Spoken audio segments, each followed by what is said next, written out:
Spider-Man 2 is a game that I was incredibly excited for, and though it wasn't a particularly innovative evolution of the formula previously established, I had a great time with it for the most part. I, like most people, expected it would be a good time and a step up from its predecessor at the very least. Unfortunately, it didn't quite hit that second mark for me, as it's a rather unambitious follow-up to the games that came before it.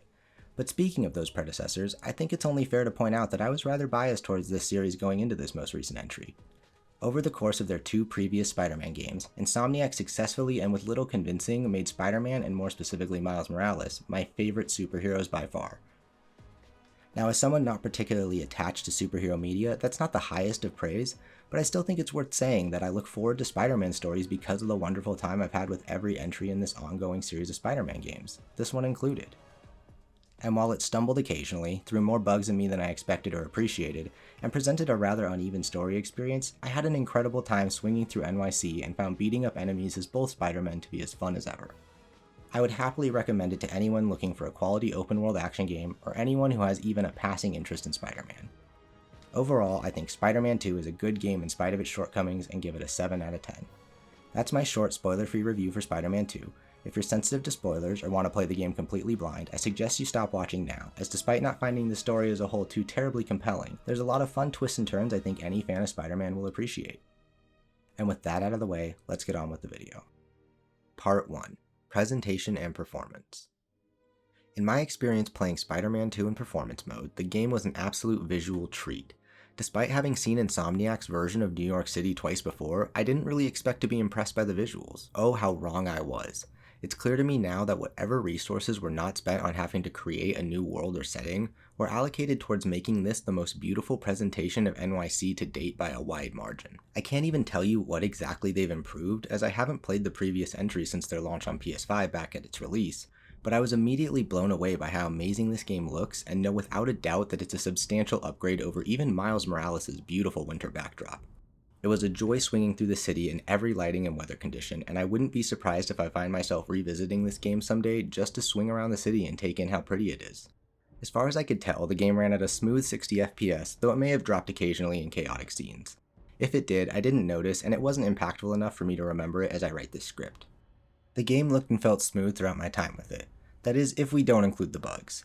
Now, I don't want to act like this game is a broken mess or anything of the sort, but I'd be lying if I said the bugs in this game did not impact my enjoyment. While some were funny, like costumes glitching out, my character models being replaced with a small white cube, and the lower FPS effect from Spider-Verse costumes doing all sorts of weird things to the game, some were not, like enemies getting stuck in walls making some activities impossible to complete, crimes and other side activities not spawning in, and most frustrating of all, my very last mission on the map bugged out and I could not fix it despite restarting the game, rebooting my PS5, and attempting a number of other things.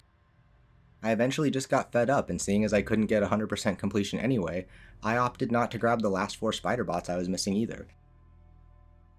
This seriously put a damper on my experience, and as a busy person with lots of games and responsibilities vying for my time, I know I won't be going back in the near future for even the short amount of time it would take to 100% the game in the event it gets fixed. And to top it all off, the game crashed on me 4 separate times in 27 hours. Like I said, these issues did not ruin my experience, but they were certainly taken into account when determining a score. Moving on to sound design. I don't have a lot to say other than the voice acting, ambient sounds of the city, and the music are all top-notch and were an absolute treat as well. Venom's and Mr. Negative's voice actors in particular did an incredible job, despite the former having very few lines. My only complaint with sound design is that the impact of attacks just sounds wimpy as hell throughout the entire game. Which is a shame because they feel great and would be even better if there was more, punch and kick to the punches and kicks. As one of my viewers put it, it sounds like they're beating up the baddies with wet pillows, and I'm hesitant to disagree. Part 2. Story and Characters. With the technical stuff out of the way, I'd like to move on to the story because I think it's generally speaking the least consistent part of the game in terms of quality and pacing. Now that's not to say I didn't enjoy any of the story, but there were certainly a few times during the main plot that I checked out until Insomniac's writers managed to pull me back in by turning things up a notch. That said, I did enjoy a number of the plot points and character moments for their own sake, even if I found the overall story a bit disappointing. With that out of the way, let's swing into a very abridged recap of the plot. This won't cover nearly everything, but I figure a brief outline would be good for anyone not familiar with it. The game opens on a short cinematic of Harry Osborn having a nightmare while being locked in a classic sci-fi people jar, with what Spidey fans will immediately recognize as a symbiote. Kraven comes to town to hunt villains and the Spider-Men, either capturing or killing a handful of them along the way, starting with Scorpion and Mr. Negative. Harry Osborn returns to the fold, cured of his disease, to the celebration of MJ and Peter. During Kraven's attempt to capture a reformed villain at the carnival, chaos ensues, and it's revealed that Harry has superpowers granted to him by some sort of quote-unquote suit, which also cured him. But as I mentioned earlier, anyone familiar with Spider-Man will recognize the black goo-like tentacles erupting from Harry as those of a symbiote. Then during a fight with Kraven, Peter is mortally wounded and the symbiote suit is transferred to him from Harry, thereby saving Pete's life and putting Harry's on a timer. Pete attempts to get help with giving the symbiote, which they still believe is some kind of high-tech suit, back to Harry by tracking down the lizard, all the while becoming more aggressive as time passes with it bound to him. Miles is then kidnapped by Kraven and forced to fight in an arena against Mr. Negative, who upon defeat, Miles helps escape in hopes that he'll tell Peter what has happened. Mr. Negative does exactly that and Pete sets off to rescue Miles. During this rescue mission, Kraven antagonizes the symbiote with sound waves, making it go sicko mode and try to kill him, at which point Miles is forced to intervene and beat the symbiote-corrupted Pete into submission. After a tense fight, he finally gets through to Pete, who is able to tear off the symbiote. All seems well until Peter visits Harry with the contained symbiote. Harry lashes out in fear of death and ends up bonding to the now clearly malevolent creature to become Venom. He then goes on to be confronted by Kraven, who is swiftly bested and brutally beheaded. For the rest of the game, Venom is the primary antagonist. He collects the meteorite fragments from which he originated, and with their power spreads symbiote corruption throughout the city. Pete and Miles then team up with Mary Jane Wick to destroy the meteorites and kill Venom/Harry. But it's a bullshit fake out, and Miles defibrillates Harry, at which point the game ends and the final cutscenes play. I don't want to! Fuck this! He shouldn't be Fuck you! Fuck you, Insomniac! This is bullshit! He should be dead! You don't unvalidate a character's death like that! We see that Harry is left in a coma, and Norman plans to try saving him with his recently created G-Serum. Peter is taking time off from being Spidey to live his life with MJ, while Miles takes over in the meantime, and in the post-credit scene we find out that Rio Morales is dating the father of a young Cindy Moon, aka Silk Spider. With that out of the way, let's get into my actual thoughts and feelings on the story, starting with its characters. One of my biggest issues with the game is the entire Peter-centric cast, starting with MJ. Jokes aside about her being ugly, I found her character incredibly uninteresting, her role in the story confused and out of place, and her new John Wick level action hero abilities all an absolute travesty in the face of what was the first likable version of MJ I'd seen in media. Now I want to point out that in spite of these complaints, I found her relationship with Peter as it came to a head in the latter half of the game very compelling, incredibly well written, and sincere as hell. It really peaks during the fight with Scream and its resolution. Hearing the symbiote-corrupted MJ hiss horrible accusations at Peter while he desperately screams that he loves her, that he'd never want to put his dreams before hers, and that he's sorry for making her feel like she's not a priority in his world was heart-wrenching. And watching them make amends was equally cathartic. There was a real brilliance to the resolution especially. The way they apologize to each other for what they did and said while under the symbiote influence is so nuanced. You can really tell that they're also apologizing for having legitimately felt those feelings to some degree, and that even if the symbiote brought their resentment and fears to the surface by amplifying them, both Peter and MJ needed to reconcile these feelings sooner or later. But up until that point, so many of their interactions felt forced, like the writers wanted to build this conflict but were afraid to paint either person as selfish or flawed enough to make it feel real. I think many people will feel like Pete and MJ are just apologizing for something neither of them was responsible for, when in reality, they're also apologizing for not understanding each other, not trusting in their mutual respect, and failing to believe in the love they have for one another, even if only briefly.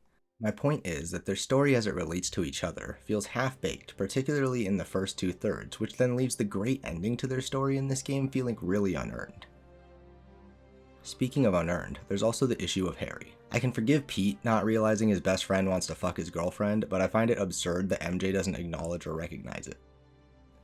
That aside, Harry is a douche. I mean, look at him. Everything about this guy just says, I'm a smug prick and my dad will sue you for defamation if you make fun of me.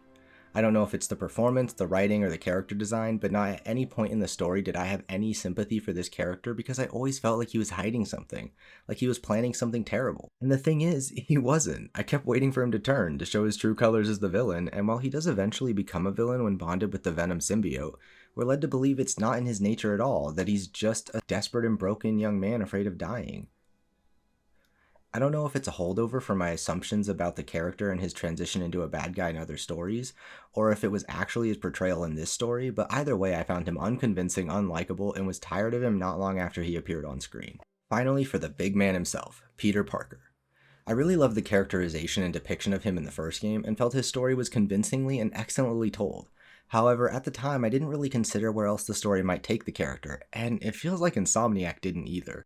It feels like he was virtually no character growth in this entire story until the very end, and it can be summarized as Pete once again learns to make hard choices and that he can't let Spider-Man always be his number one priority. But isn't that exactly what he learned in the last game and in every other story he's in?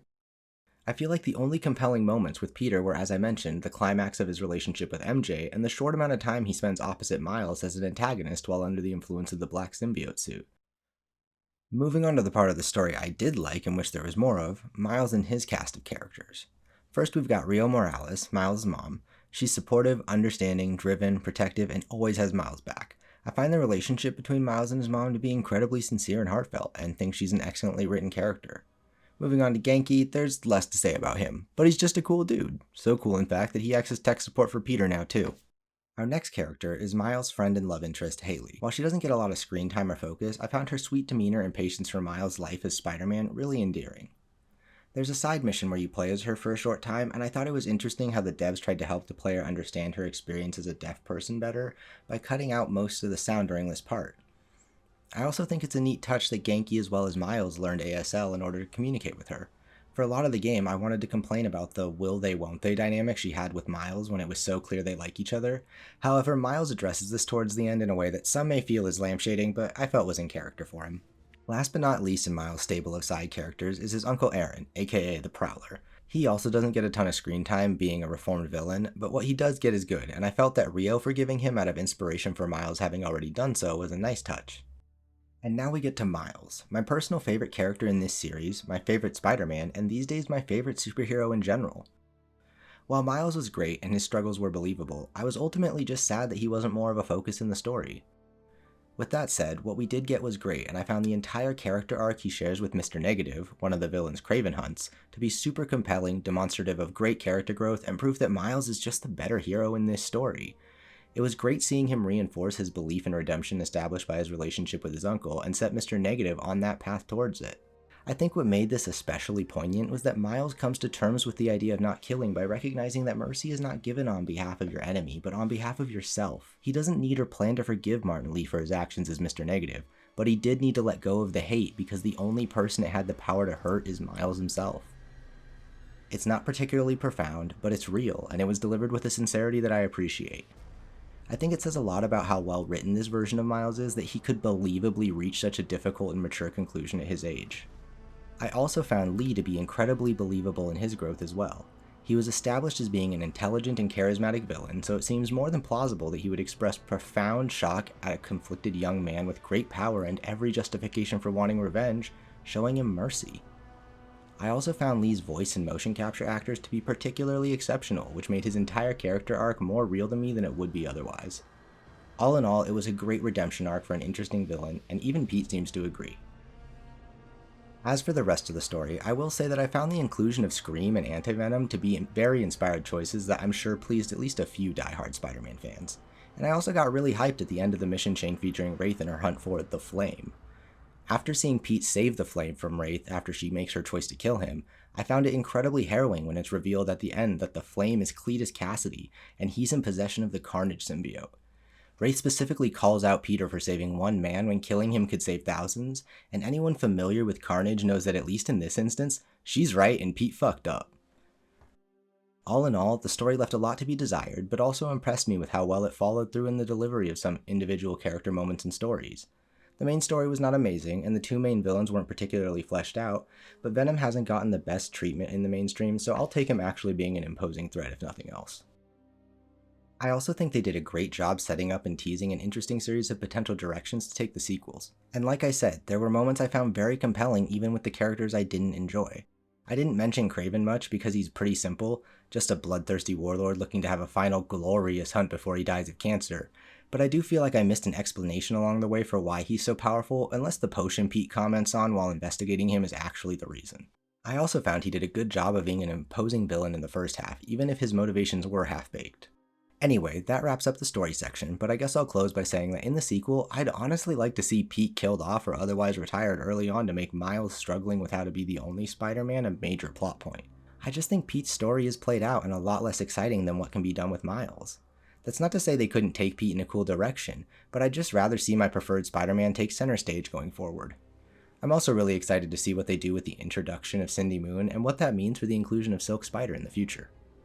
With that, I think it's time to move on to the gameplay, starting with Part 3, Open World Activities and Side Missions. Because I'll have a lot of praise coming shortly, I'd like to finish knocking out the bad by talking about my issues with the various side missions and activities. The 4 types of side missions are 1. Friendly Neighborhood Spider-Man, which are about Miles and Pete helping out locals in their community. 2. The Flame, which is centered on Pete helping Wraith hunt for a cult leader. Yuri. 3. Brooklyn Visions, similar to the Friendly Neighborhood Spider-Man missions, but focused on Miles helping his classmates. And 4. The Cultural Museum, a pair of missions about Miles helping the museum deal with a robbery. The other 4 individual side missions of substance cap off the completion of their 4 respective activities. The following are 1. Prowler Stashes, 2. Marco's Memories, 3. Mysterio's Mysteriums, and 4. Collecting Spider Bots. Now I've separated these activities simply to acknowledge that the proper side missions I explained first, for the most part had enjoyable stories. However, that's really all that separates them from the more basic activities. Which brings me to my main issues with the various missions and activities in this game. With no or few exceptions, the actual objectives and gameplay of both are at best the exact same thing you do throughout the entire game, i.e. swinging around and fighting the same handful of enemies, or at worst, one of a handful of mind-numbing minigames or puzzles that do nothing but take the player away from the fun of being Spider-Man. Speaking of taking the player away from the fun of being Spider-Man, fuck the MJ sections. I don't have anything against MJ having an important role in the story, but without even getting into how ridiculous her new role as an action movie protagonist is, the stealth and third-person shooting is all half-baked, time-wasting garbage that would be better off as a cutscene.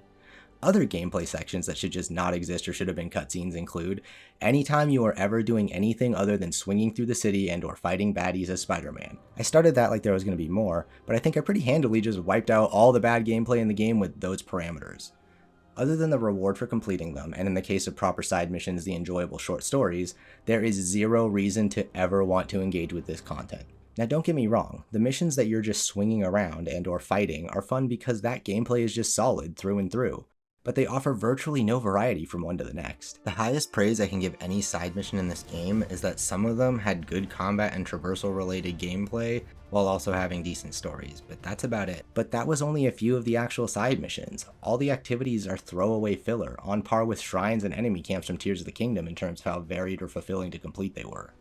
For that reason, I'm not going to bother diving into each of the different types. If you found them fun, good for you. I'm not saying you're wrong, I just don't find vapid rinse and repeat open world objectives to be very compelling gameplay.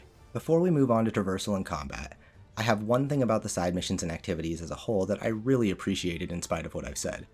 The pacing and delivery of side content throughout the game as you progress the story felt damn near perfect. For starters, different types of side content are unlocked contextually as you make your way through the story, so the majority of side content is not available right from the start. This is handled brilliantly. I took frequent breaks from the story to do side content and found that as soon as I was starting to get tired of that, I'd have finished what was available and the game pushed me on to the next main mission. I rinsed and repeated this process for my entire playthrough and felt the game was perfectly paced to account for exactly that way of playing the game. I also think it's why so many people will reach 100% completion or close to it in this game if they finish it. Though the one caveat to this whole thing is that I only felt compelled to do the side missions at all because I wanted to upgrade my Spider-Man. Which brings me to my next section. Part 4, Traversal. While web swinging in the previous 2 Spider-Man games was fun, felt good, and looked amazing, it was also very simple, lacked meaningful player agency, and could ultimately be done entirely on autopilot. So then, I'm pleased to report that in Spider-Man 2, Traversal feels better than ever, and may just be the best means of moving through an open-world game ever made. The biggest reason for this, in my opinion, is the new and customizable set of swing assist mechanics that can be turned down or disabled at the player's discretion. You may have seen people going into this menu to turn off fall damage, which leads to some hilariously clumsy deaths for most people brave enough to try it, but it's the actual swing assist setting that's really important. It claims to make the swinging more forgiving, but less accurate to the physics of how one would expect Spider-Man to move, and while this is certainly true, for some reason it's as though the entire web swinging system is locked up behind this awful quote-unquote assist. Upon discovering it, I immediately cranked it all the way from the default and max of 10 down to 0, and it was like I was suddenly playing a proper Spider-Man game. It took only seconds for me to notice that every single element of web swinging felt vastly improved, and the amount of control I had over the character felt so much better that it's hard to describe. The difference is staggering, and turning it off feels like just unlocking the control people were missing in the previous entries. My only complaint with Swing Assist is that it exists as an option when it simply shouldn't. It just makes swinging worse in every single way, and if you don't care about swinging other than as a way to go from A to B, there are faster ways to get around. Speaking of which, I think now's a good time to talk about the web wings. These are exactly as described, but in case it's not obvious, both Spideys now have access to a wingsuit that allows them to glide effortlessly throughout the city. In tandem with this, pun intended, they've also included a series of wind currents and vents all throughout the city which can lift you high into the air or carry you through the streets at high speeds as a sort of halfway point between swinging everywhere yourself and just fast traveling.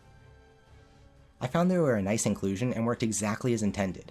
I never wanted to fast travel and didn't do so for the first time until I was going back to collect extra footage for this video, but it was nice to have a more hands-off option for getting around when I was looking to get somewhere quickly. Overall, getting around NYC as either Spider-Man has never felt better, even though I personally didn't appreciate improvements to traversal mechanics being locked behind suit resources and ability points. However, I feel conflicted about this because, as I mentioned leading into this section of the video, I found that the desire to unlock the improved traversal was my primary motivation for engaging with the side activities and spending time in the world. That brings me to my final point, which is a bit of a double-edged compliment. While I think I'd like to dive into this topic a little deeper in a separate video, I want to draw attention to just how masterfully Insomniac have circumvented the open-world tedium of their peers despite not doing anything impressive or interesting with the objectives, puzzles, or enemies you encounter. They clearly understand that if you can make moving through the game world fun in and of itself, all you have to do is give the player a reason, any reason, to go in a certain direction and they'll have fun. As previously mentioned, there's not a single activity in Spider-Man 2 worth a damn outside of the story some of them tell, and yet I think that's a compliment to Insomniac given my score. They've managed to deliver an overall fun game without designing any good gameplay objectives other than the very simple but satisfying act of fighting baddies.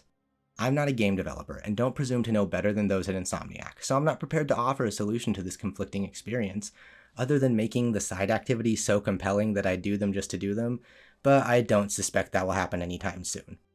For now, I think games like Spider-Man 2 deserve credit for making gameplay objectives so fundamentally boring and uninspired, much more fun by virtue of just two great gameplay loops, movement and combat. And speaking of combat, it's time I get on to the final part of this review. Part 5. Combat, abilities, and upgrades.